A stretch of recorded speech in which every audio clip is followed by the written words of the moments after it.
初，你能听到吗？顾念初，你在不在？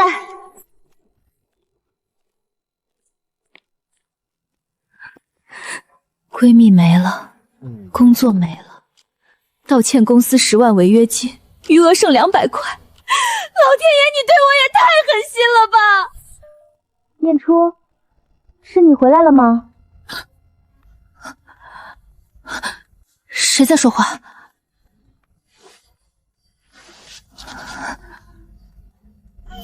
我是明堂啊！明堂，你别吓我，我可是你最好的闺蜜。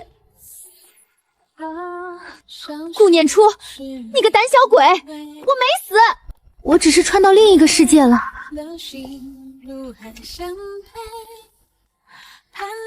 真的是你吗，明堂？你说你穿到另一个世界了？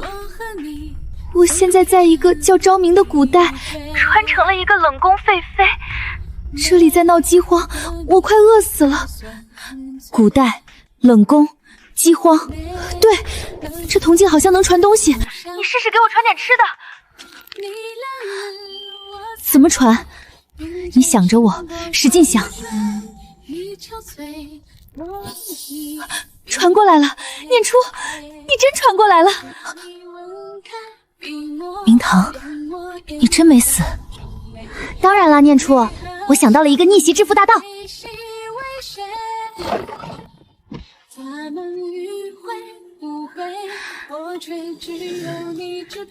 先给你传这些。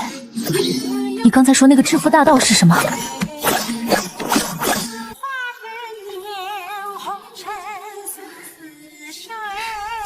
你听我说，我这虽然是冷宫，但这里的东西都是真家伙。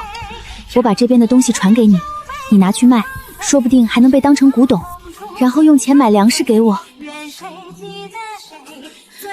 粮食多了，我就能从这里出去救更多的人，咱俩一起翻身。那你试试传过来，随便什么都行。小唐，怎么回事？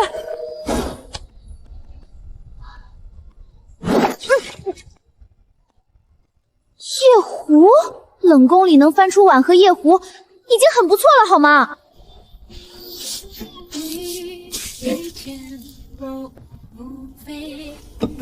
这个碗看起来还不错。当然了，念念，趁还不太晚，赶紧去卖。有家店营业到12点，我现在去。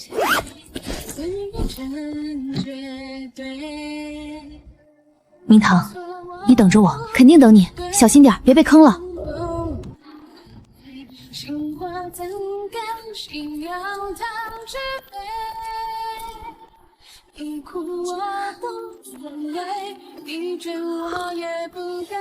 老板，麻烦您看一件。不收不收，小姑娘就别来凑热闹了。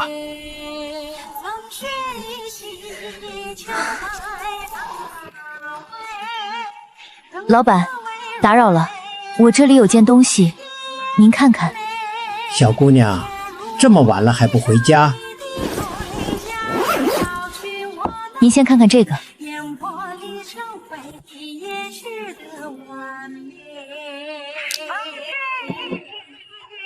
小姑娘，你这碗哪里来的？家传的。你家是做什么的？种地的。这釉色，这彩绘，这器型，我干了40年，见过上万件东西，从没见过这种工艺。这东西貌似不属于任何已知文明。1万，我给你1万。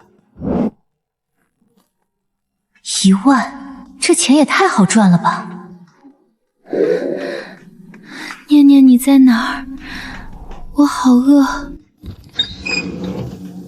不签，那你别给我干了。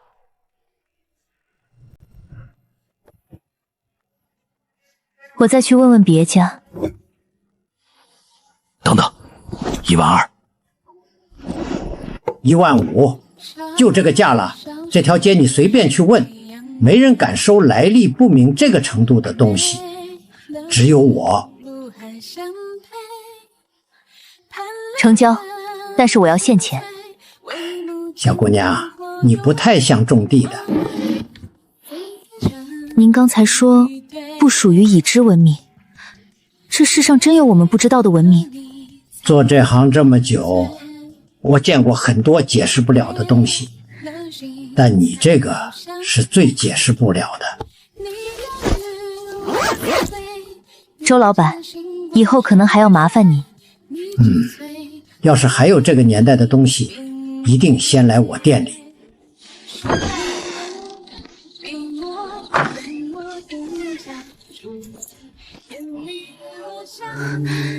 明堂，15000块。多少？我擦！念念你太牛了！明天我去买粮食，米、面、油，你要多少我给你传多少。念念，谢谢你。少来，咱俩之间说什么谢？行吧，那你明天多买点肉。我这边冷宫里还有个小丫头，饿得都快飘起来了。好，你早点睡，明天一早我就去。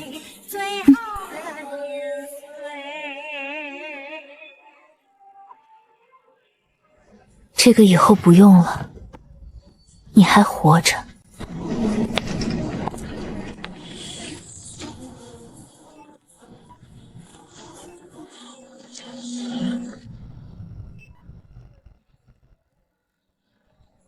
娘娘，您说真的有人会给咱们送吃的？放心，你就等着吧。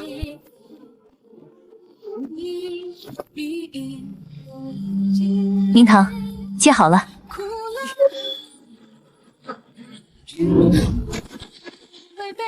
娘娘，您是神仙吗？当然不是，但我有一个比神仙还牛的闺蜜。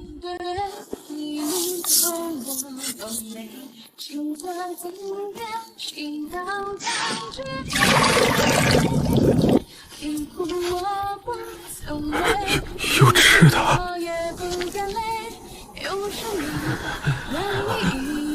拿去，1人1碗，不够还有。娘娘，娘娘是良神下凡，是良神娘娘。有锅的自己回去煮，没锅的来这儿。我这儿有粥。良神娘娘大恩大德。别磕，留着力气吃饭。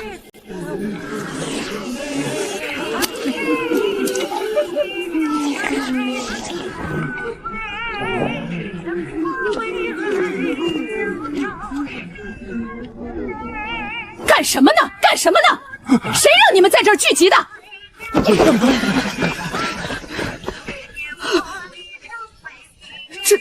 这是哪里来的？我变出来的，不行吗？你这个废妃，你哪里弄来的粮食？偷的，抢的！给刘嬷嬷。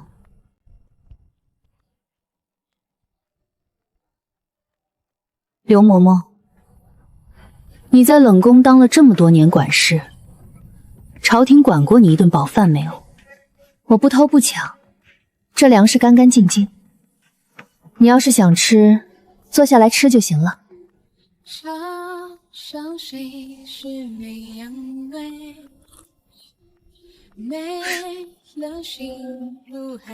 念念，今天有20多个人来领米，有个老头喊我良神娘娘，我差点呛着。良神娘娘还挺适合你的，这哪适合了？我之前就是个送外卖的。不过念念，我把粮食分出去的时候，那种感觉简直不要太爽。你那边粮食还够多久？省着吃能撑1周，但是来的人会越来越多。那就继续买。你那边稳住人，我这边继续卖东西。你上次那个碗卖了之后，老周还在等着下一件。行，我把冷宫再翻一遍。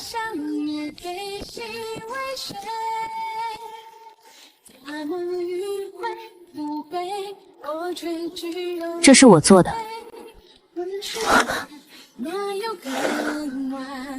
顾念初，你不是离职了吗？这视频，这是我自己做的，你有什么证据是你做的吗？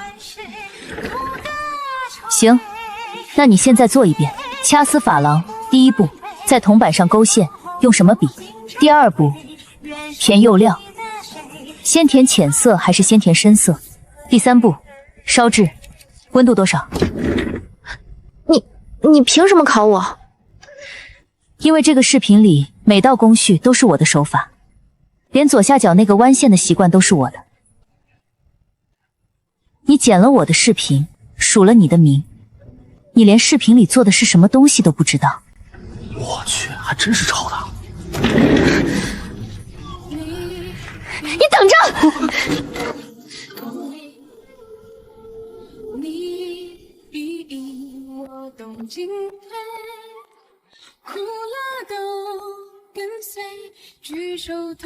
离职手续在1楼办，不用上来。我来签最后一份文件，顺便告诉你，小王署名的那个视频是我的。你有什么证据？我今天来不是为了证明给你看，我是来告诉你，你合同里写所有作品版权归公司，但你留不住能做作品的人。小王做不出第2条视频，你去找下一个顾念初吧。顾念初，你最好想清楚，这个行业不大，你今天这样跟我说话，以后还想在这个圈子混？这是我的新账号，第1条视频还没发，但我会发的，用我自己的名字，不靠任何人，只靠我的手艺。赵总，那个合同你最好收好，以后会有人想看的。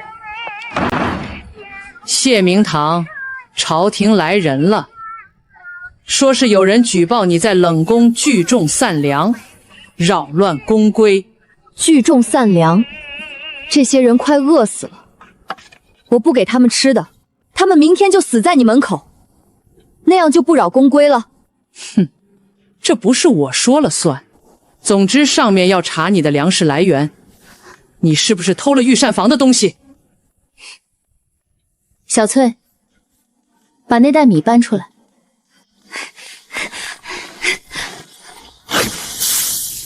这是我自己的粮食，不需要偷。至于怎么来的，你们可以理解为我有一个朋友。什么朋友？一个你们永远也见不到的朋友。刘嬷嬷，这袋米送给你们，拿回去交差，就说谢明堂的粮食干干净净，来路清白。如果再有人来查，让他们自己来找我，我当面变给他们看。收起来。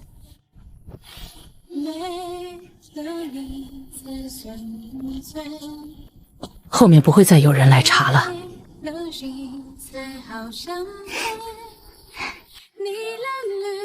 你那边怎么样？打发了，送了1袋米，以后没人来了。你那边呢？赵鹏程放话让我别想在这行混，让他放。咱自己有手艺，怕他？不怕。我今天去注册了自己的账号，明天拍第1条视频。拍什么？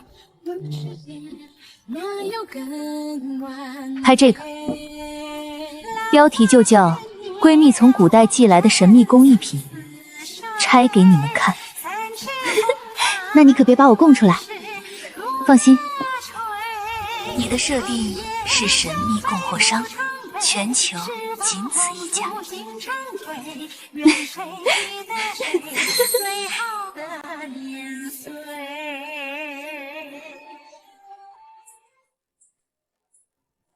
大家好，我是念初。今天不教做手工，今天给你们看一件东西。这个香炉不是现代仿品，你看这个铜制，这个包浆，还有这个纹饰，这是掐丝工艺的古代做法，现代机器做不出来这种不规则的纹理。我也不瞒你们，这东西不是我做的，是一个朋友从很远的地方寄来的。他说这个东西有几百年的历史，上面这个铭文不属于任何已知的文字体系，甲骨文不是，楔形文字不是，古埃及圣书体也不是。我问过几个搞文字研究的朋友，没人能认出来。下次视频我会用手工艺的视角给你们拆解一件新的东西。如果你们想看，点赞关注。我叫念初。我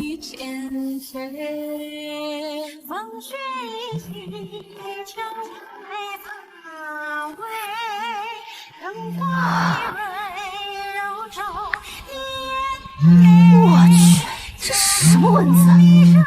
博主，你说不属于任何已知文明，太敢说了吧？博主，你那个朋友到底什么来头啊？你那个朋友到底是谁啊？这也太神秘了！关注了，等下一期。明堂，视频爆了，爆了，多少播放量？5万，才发了3个小时，评论好几百条。我丢，念念你出息了！有人在评论区说，关注了，等下一期。明堂，之前我发视频，评论区全是公司买的水军，这次全是真人。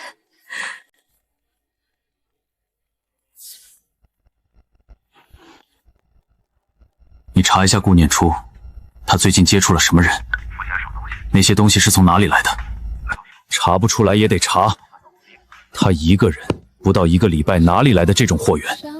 给我盯紧他。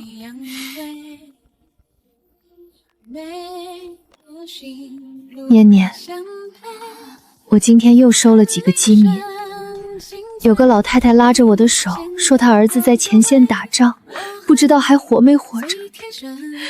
我把米给她的时候，她哭了半天。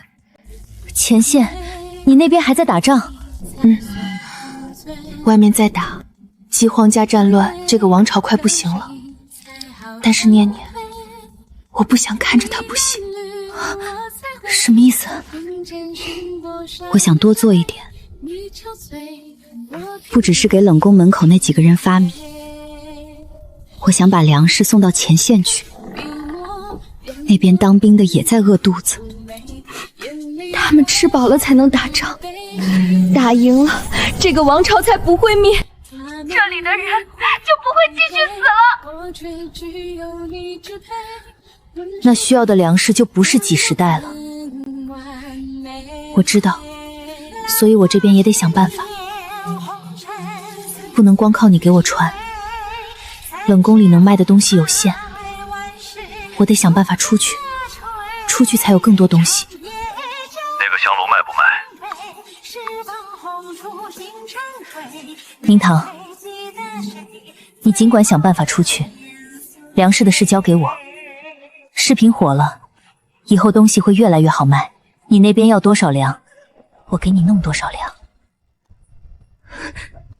念念，咱们上辈子是不是一起救过银河系？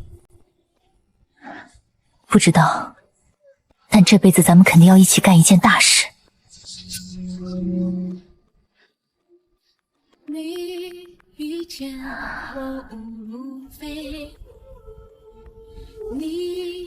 宣冷宫废妃谢明堂觐见。举手投足不违背，向前辈，人都是绝对。参见陛下。你就是那个能变出粮食的女人？是。陛下，此女乃冷宫废妃，满口妖言，不可轻信。若真有此等本事，为何不早说？陛下，我不需要解释，我可以当面辩，就现在。我需要一个人来检查，这布上什么都没有。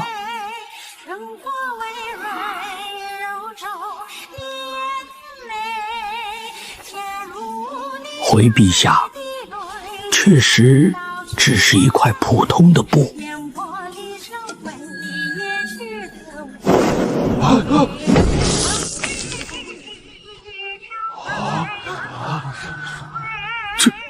这怎么可能？是真的米，臣亲眼所见。陛下，这袋米我请求送到灾区，谁都不分，先给前线的伤兵。准。谢明堂，你有这本事，为什么现在才站出来？因为之前没人信，现在我想出去，我想带着粮食去灾区。陛下，冷宫门口那些饥民，再不去人就死光了。准你去，但你是废妃，不能以妃位出行。朕给你一道旨意，以钦差之名赴灾区赈灾。谢陛下。1个月前，就是我让人在谢明堂的宫里放了巫蛊之物。陛下最恨巫蛊，当场就把人打入冷宫。我以为那个女人会在冷宫里悄无声息地饿死，却没想到谢明堂站在朝堂上凭空变凉。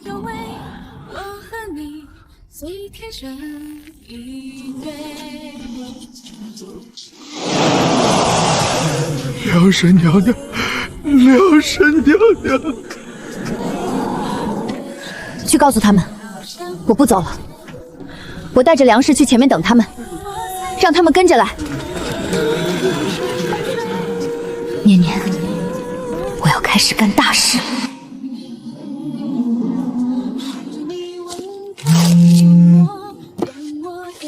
周老板，小姑娘，上次那个香炉有大客户想要，不止一个，你那边还有多少？有是有，但是价格好谈。你这个东西怎么说呢？圈子里的收藏家都在打听，我都不知道该不该告诉他们实话。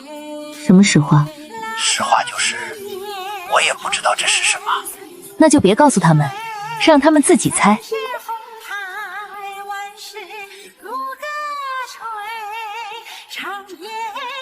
明堂，你那边到底还要多少粮食？尽管说。今天给你们拆一件新的，这件东西的来历我不能说，但它的工艺我可以给你们讲明白。你看这里，簪刻工艺，用的是簪子和锤子，一刀一刀敲出来的。现代机器翻模的东西，纹路是标准的、均匀的，但这个每一刀深浅都不一样。卖假货、骗子，举报了！装什么专家？一看就是义乌进的。有人说这是义乌进的。行，我现在做一遍给你们看。掐丝珐琅、勾线、填釉、烧制，全套，不剪辑，直播做。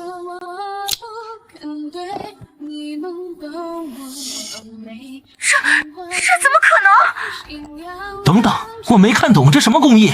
黑子呢？怎么不说话了？我的天，这手也太稳了！黑子出来走2步，这是真功夫，我跪了！关注了，关注了！现在谁还想说我是假的？女王，黑子脸都打肿了，已关注已推荐，从今天起我就是你的粉。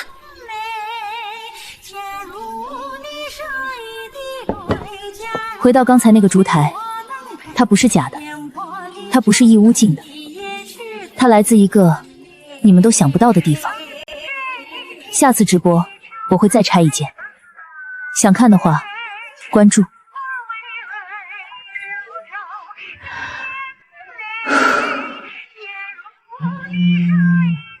刚才的直播我看了，那个烛台你开个价。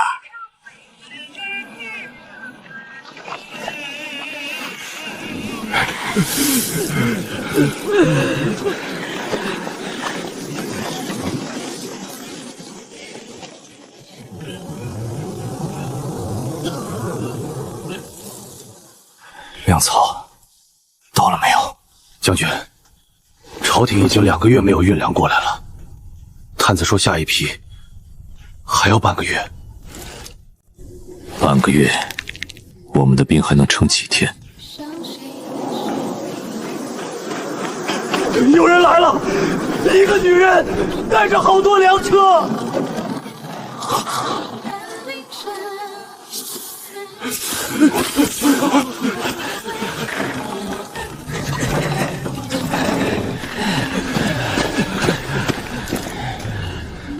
你是何人？谢明堂，陛下派我来送粮。粮食？你从哪里弄来的？朝廷的粮道被断了2个月了。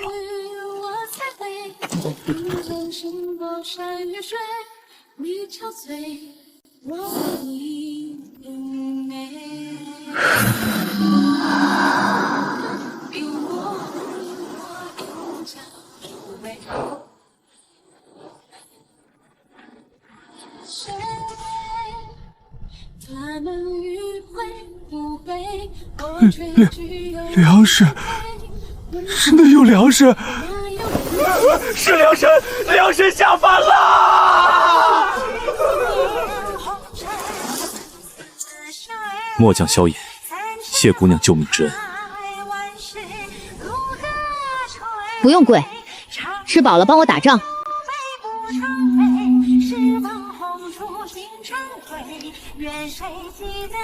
念念，今天我救了一支军队。军队？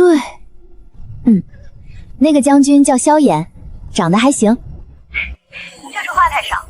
我说吃饱了帮我打仗，他居然就真的只回了一个是，一个字都不多。你那边越来越像回事了。是啊，所以我得多要点粮食。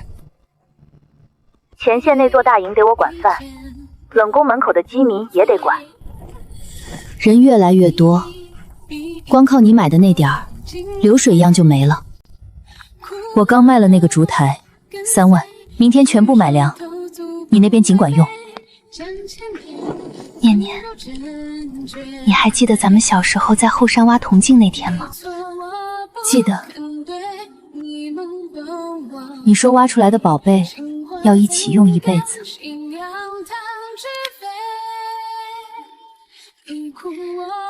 现在真的一辈子了。顾念初，你以为账号做起来了就万事大吉？你看清楚，签的合同上写的是所有作品版权归公司。你现在发的每一条视频，用的每一件东西，版权都是我的。那些东西不是你公司的，是我朋友的。你朋友？你不如告诉法院，你的朋友是什么供货商。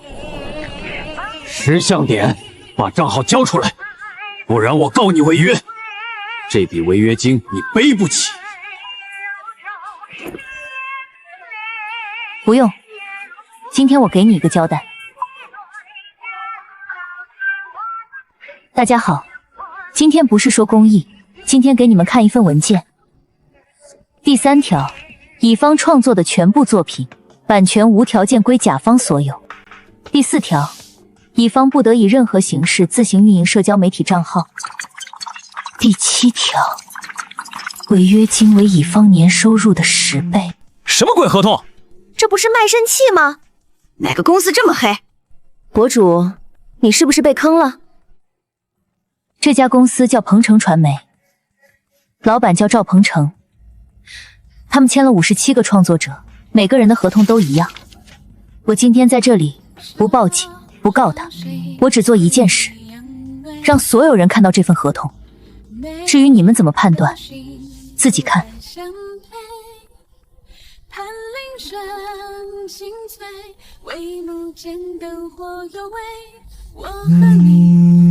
我看了你的直播，我也签了这份合同，谢谢你。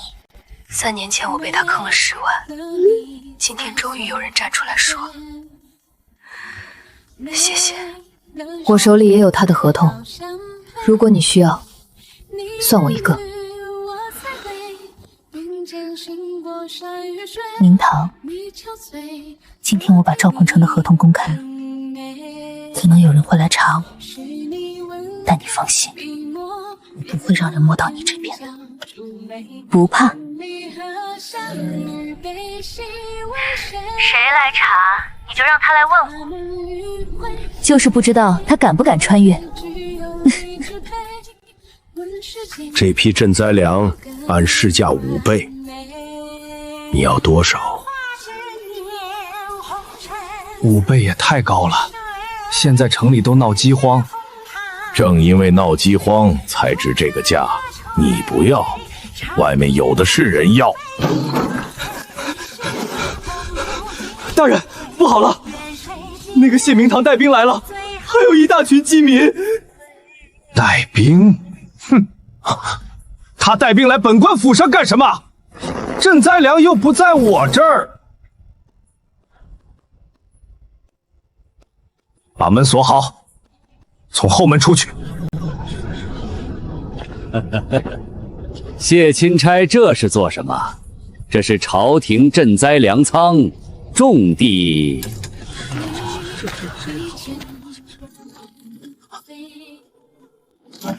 粮仓种地，门从里面锁。王大人，你是不是在里面放了什么东西？钦差说笑了，这是规矩。有人在码头看到你的管家装船11车粮食，船上登记的货物是私粮，但麻袋上印的是赈粮2字。王大人，赈灾粮是朝廷拨给灾民的，你印着赈粮的袋子装的是私粮，往码头上运。萧将军，砸门。是。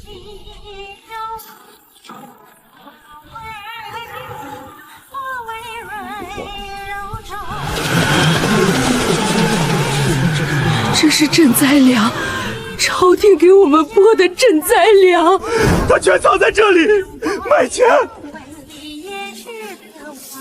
王坤，你贪了多少？钦差，这是往年余粮。往年？今年灾区饿死了3000人，你跟我说往年余粮？萧将军，把王大人带回军营看管，这些粮食全部封存，一粒都不许动。是。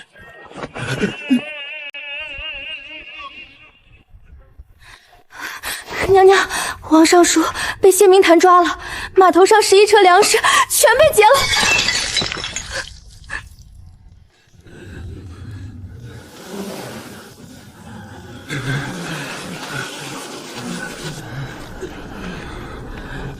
钦差大人，那粮食不是给我们的吗？王坤的粮食是赃物，要等朝廷处置。但你们的粮食，我自己有。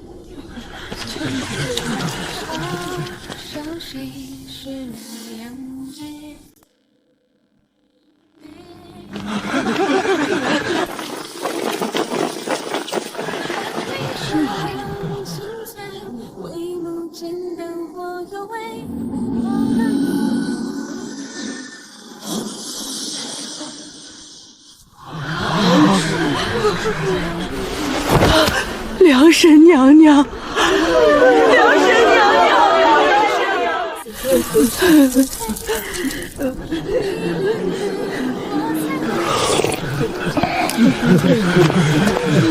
小野。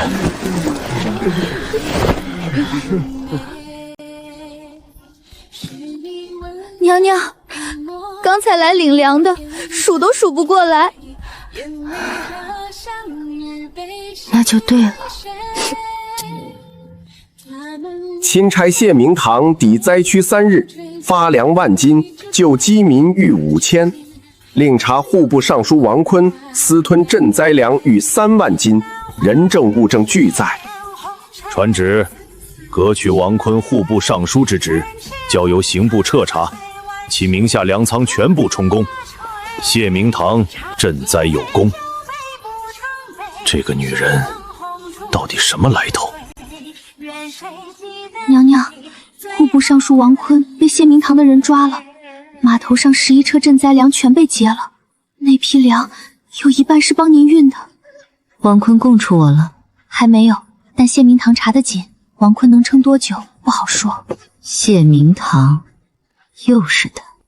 娘娘，这个女人不是早就被打入冷宫了吗？怎么会？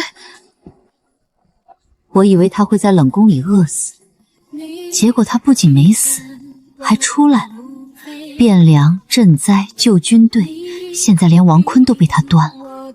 一个人从冷宫里爬出来，2个月做到钦差的位置，她接下来要做哪里，你看不出来吗？娘娘的意思是，她已经端掉了我宫外的钱袋子，下一个就是我。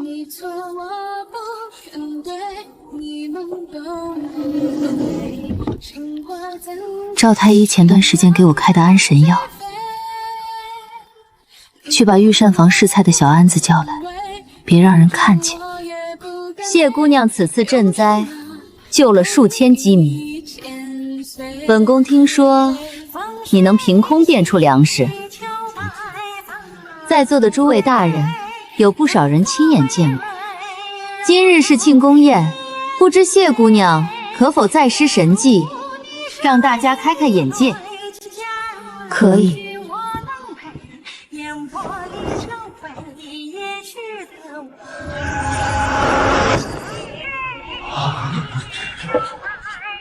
好，不过这粮食毕竟是凭空出现的，陛下万金之躯，入口的东西不可不咽。过来，尝一口。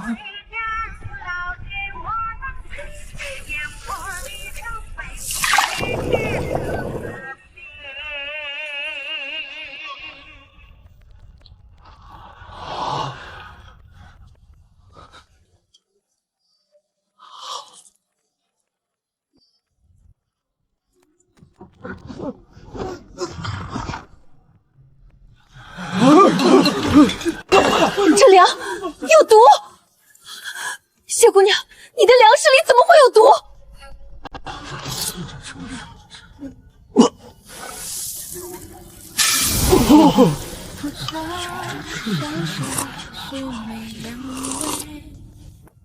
这袋米是我刚才当着所有人的面凭空变出来的，我自己吃了没事。小太监在吃我的米之前吃过什么，喝过什么？贵妃娘娘，你让他尝米之前，他离你只有3步远。传太医。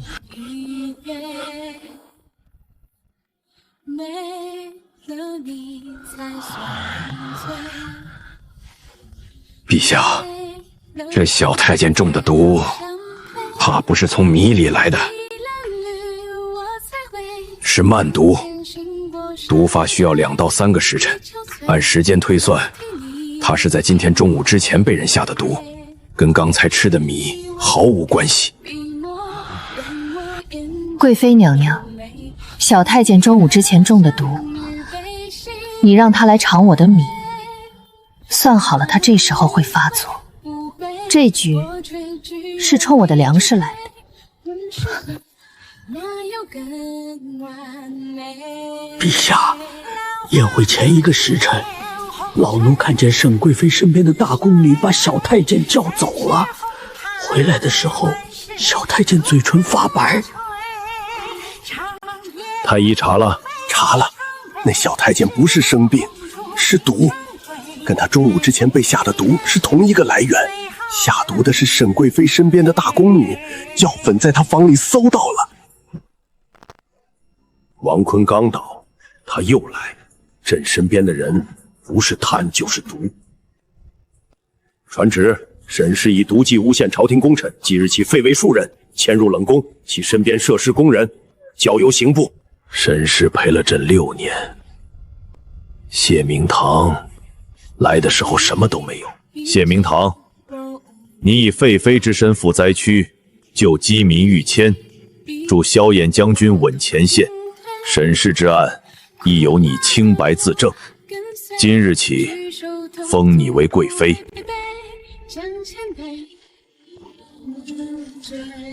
臣妾领旨。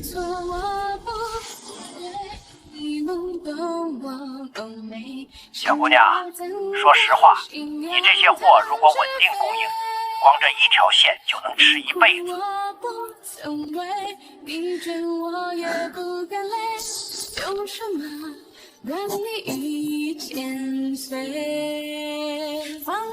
念念，我当贵妃了，牛啊你！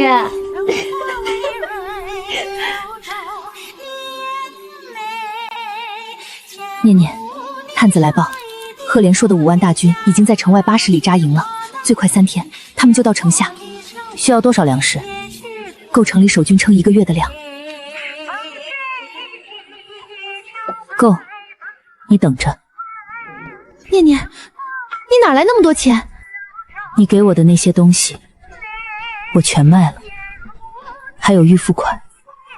念念，等我这边打完仗，我把整个皇宫里能搬的东西全给你传过去。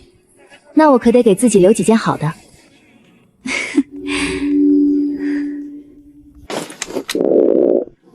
粮草还剩多少？3天。将军，3天之后，我们连粥都煮不出来了。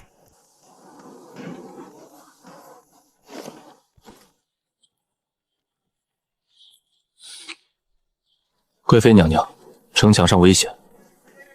我知道，我来不是为了看风景。赫连硕分3路围城，北门、东门、西门。南门是我们唯一能通后方补给的路，但他的骑兵速度太快，我们只要出城运粮，就会被劫。不用出城运粮，粮草的事交给我。萧将军，你只需要做一件事。请讲。3天后，当城墙上堆满粮食的时候，让你的兵吃饱，然后打出去。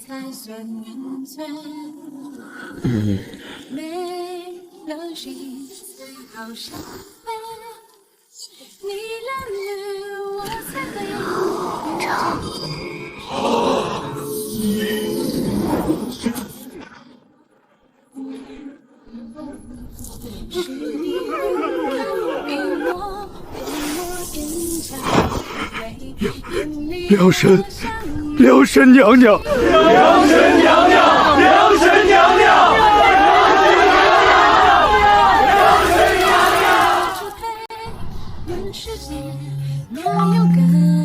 已经打包好了，明天寄走。念念，城墙上堆满了，整个城都在喊梁神娘娘。念念，你听到了吗？全城都在喊。听到了。你把钱全花光了是不是？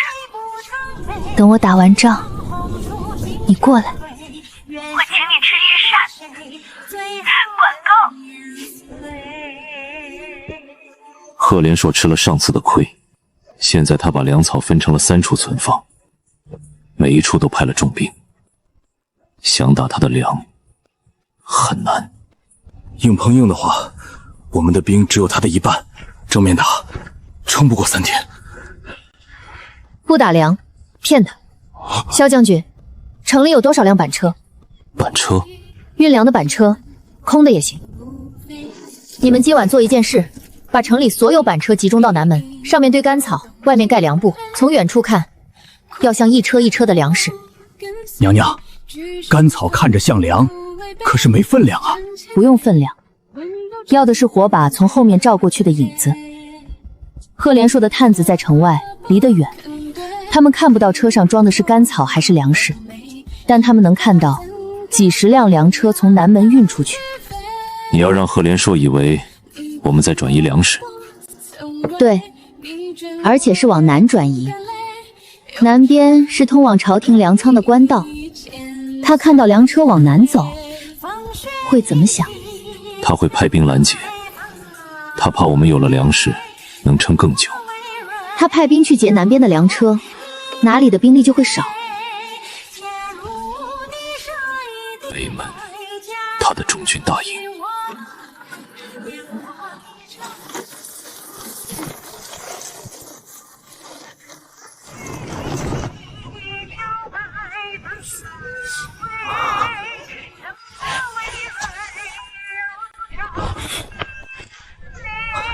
将军，南门有动静，几十辆粮车正在往南边的官道上运。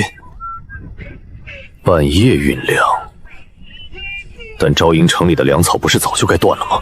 属下亲眼所见，几十辆粮车，火把照的整条官道都亮了。不管粮从哪里来的，不能让他们运出去。传令，调3000骑兵去官道，不管你用什么办法，把那些粮车全给我截下来。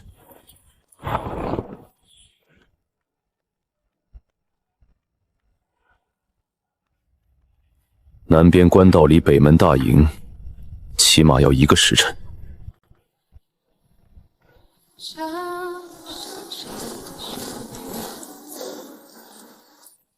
3000骑兵去了南边，营中兵力少了1/3。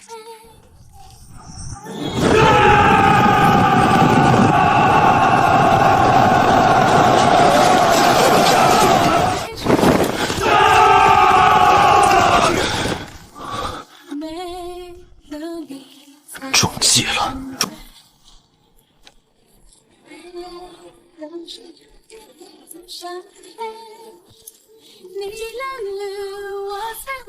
北门拿下，敌军后撤15里。南边的空粮车呢？按娘娘说的，赫连硕的3000骑兵追到官道，发现了一堆板车和干草，粮部堆在路边，上面压了一块石头，石头底下有张字条。字条？我没留字条。字条是末将留的，上面写了5个字：甘草好吃吗？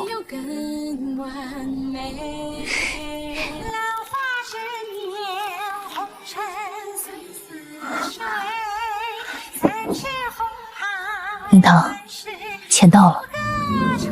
多少？30万。我去，念念你发了！不是我发了，是我们发了。你缺什么尽管说。我缺一个能帮我写字的，这古代的字太难写了。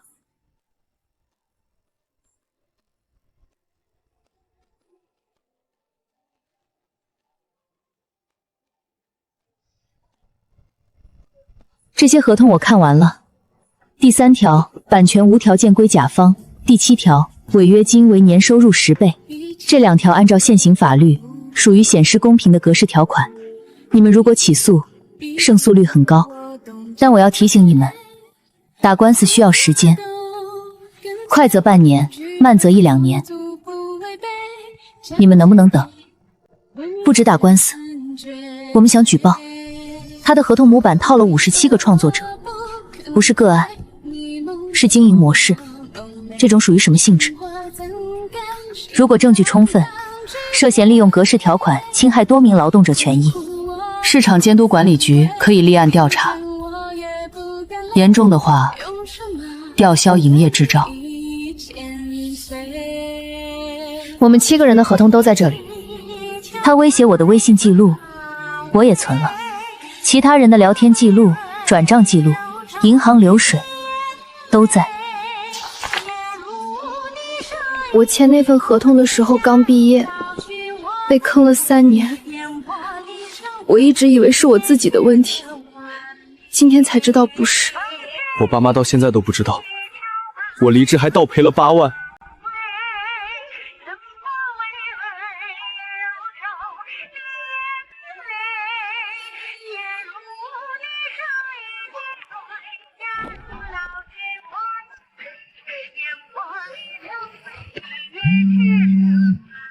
小姑娘，市场监管局那个公告我看到了，鹏程传媒被吊销执照了，赵鹏程3年内不得担任企业法人。我知道。你一个人搞的？不是我一个人，7个人。行，那我就不废话了，你这个月的货再给我加2成。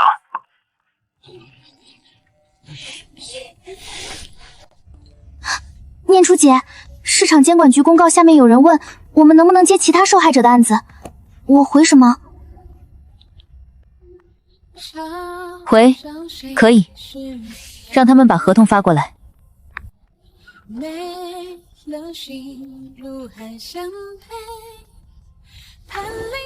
谢明堂，赫连说退了，昭明保住了，你要什么赏赐？陛下，臣妾想离开皇宫。你说什么？臣妾当初入宫，不是臣妾愿意的，是家族把臣妾送进来的。臣妾在宫里没有一天是为自己活的。现在臣妾救了昭明，臣妾想用这份功劳换一样东西。什么东西？自由。朕从来没把你当成过朕的女人，你也不欠朕什么。你救了昭明，朕没有理由把你锁在宫里。准，但朕有一个条件，你留在京城，万一昭明再遇灾荒，朕需要你。臣妾哪儿也不去，就在京城。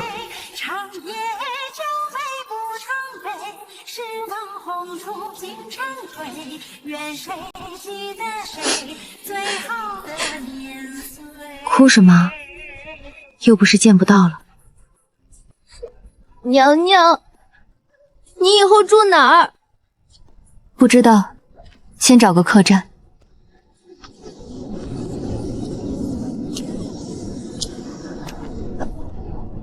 萧将军，你怎么在这儿？末将已经不是将军了，今早递了辞呈，陛下准了。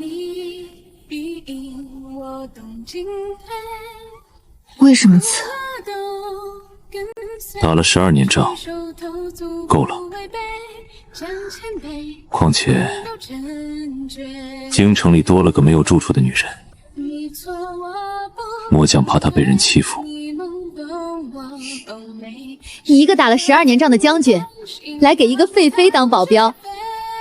你一个人救了一座城，末将一个人守你一个，够了。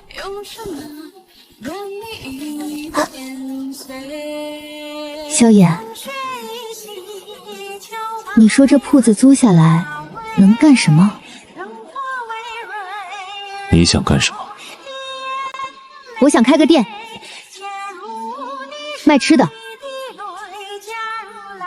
我活着的时候，不是，我以前最会干的事就是把吃的送到别人手里。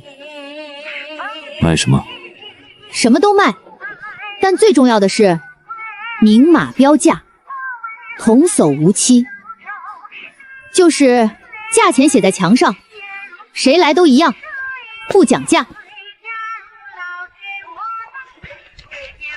先租下来，明天开始收拾。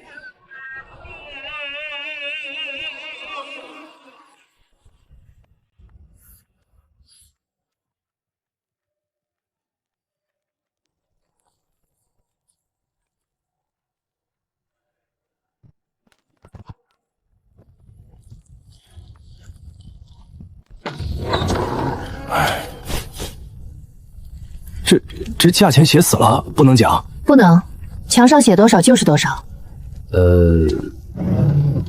来碗面。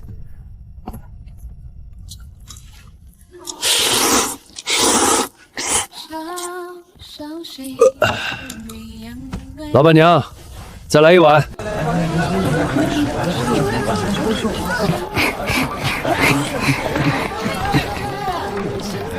这家店不讲价，但是东西是真的好吃。也不知道老板娘哪里学的手艺。听说她以前是宫里的，后来自己出来的。宫里的人出来开面馆。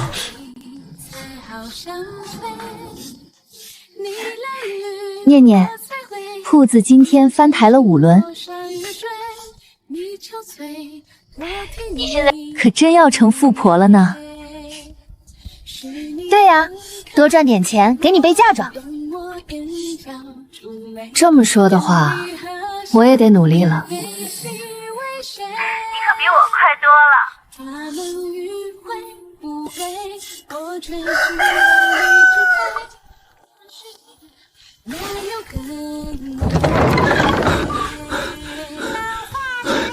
萧将军，赫连硕集结残部反扑了，陛下请将军回营。我已经不是将军了。陛下说了，只要您回去，还是镇北将军。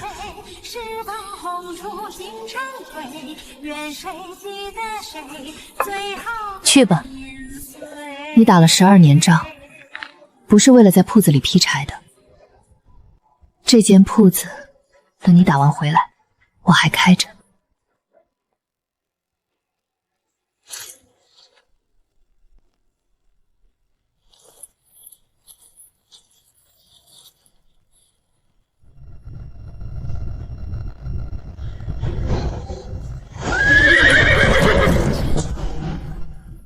萧衍，听说你辞官了，怎么又回来了？回来打完最后一仗。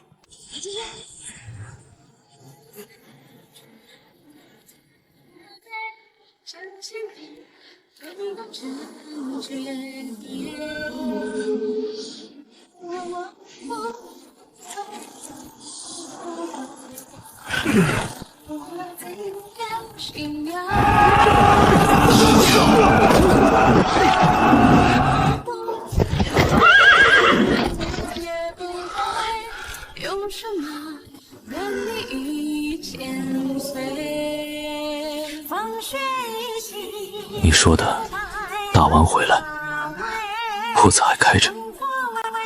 开着，明天早起蒸馒头。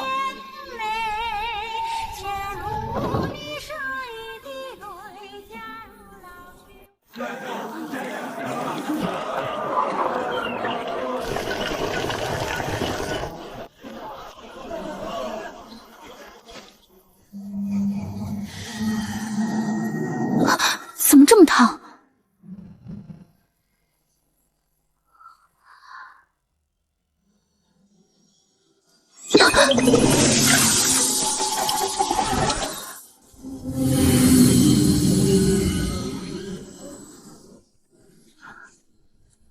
念念，明堂，我看到你了。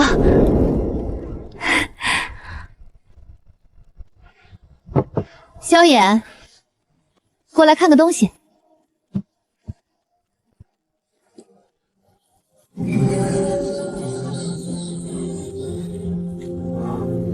这是我闺蜜，我跟你说过的，那个帮我变粮的人。多谢。若不是你的粮食，昭明早没了。你就是萧衍。明堂说你长得还行。念念，我说的是还行，不是这个语气。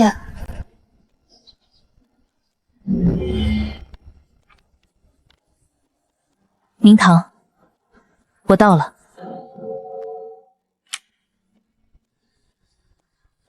树还在，比记忆里矮了一点。